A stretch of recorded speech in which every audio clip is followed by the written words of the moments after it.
Hello guys, আশা করছি তোমরা সবাই খুব ভালো আছো। আজ আমি তোমাদেরকে দেখাতে চলেছি অ্যাডেনিয়াম। হ্যাঁ, এবছরে ফার্স্ট ফ্লাওয়ারিংয়ে অ্যাডেনিয়াম ফুলগুলো কেমন লাগছে গাছ সহ, তো তোমাদেরকে আমি দেখাবো, তো তোমরা দেখো। আমি এই অ্যাডেনিয়াম গাছটি বিগত 5-7 বছর কোনো রকম কোনো মাটি পরিবর্তন বা মাটিতে কোনো রকম কোনো সার প্রয়োগ করিনি। তার সত্ত্বেও গাছটিতে কত ভরে ফুল দিয়েছে। আর এই গাছের ফুলের সৌন্দর্য অত্যন্ত সুন্দর, তোমরা দেখলেই বুঝতে পারবে। হ্যাঁ, এই গাছে কিন্তু প্রচুর ফুল ফুটেছে এবং এই গাছটি হচ্ছে মাদার গাছ। এই গাছটি ফুলের সাথে সাথে ফলও দিয়ে থাকে। আর ওই ফলগুলি থেকে আমি চাইলে পুনরায় আবার নতুন চারা তৈরি করতেও পারি। হ্যাঁ, আর এই অ্যাডেনিয়াম গাছটি কিন্তু কম বেশি সারা বছরই ফুল দিয়েই থাকে। তোমরা যারা গাছ করতে ভালোবাসো, তোমরা কিন্তু এই অ্যাডেনিয়াম গাছ বা মরুগোলাপ গাছ বাড়িতে কিন্তু দু একটা রাখতেই পারো। এর কোনো যত্ন লাগে না।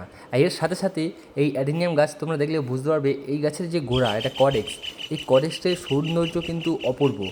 এর কডেক্স তোমরা নানান রকম ভাবের কডেক্সটাকে তৈরি করতে পারো নিজেদের মর্জি অনুযায়ী। যারা গাছ করতে ভালোবাসো তারা এই গাছ থেকে দুটো কিন্তু উপাদান পাচ্ছ, ফুল তো পাচ্ছ, এবং তার সাথে সাথে তোমরা যারা বনসাই করতে ভালোবাসো তারা কিন্তু এই গাছটিকে নানান রকম শেপ দিয়ে, বনসাই আকারেও শেপ দিয়ে, নানান রকম কডেক্সটাকে কিন্তু নানান রকমভাবে তোমরা নিজেদের মন মর্জি অনুযায়ী তৈরি করতে পারো। তাই বলবো, এই গাছ তোমরা পারলে দু একটা করে বাড়িতে রাখতেই পারো যারা গাছ ভালোবাসো।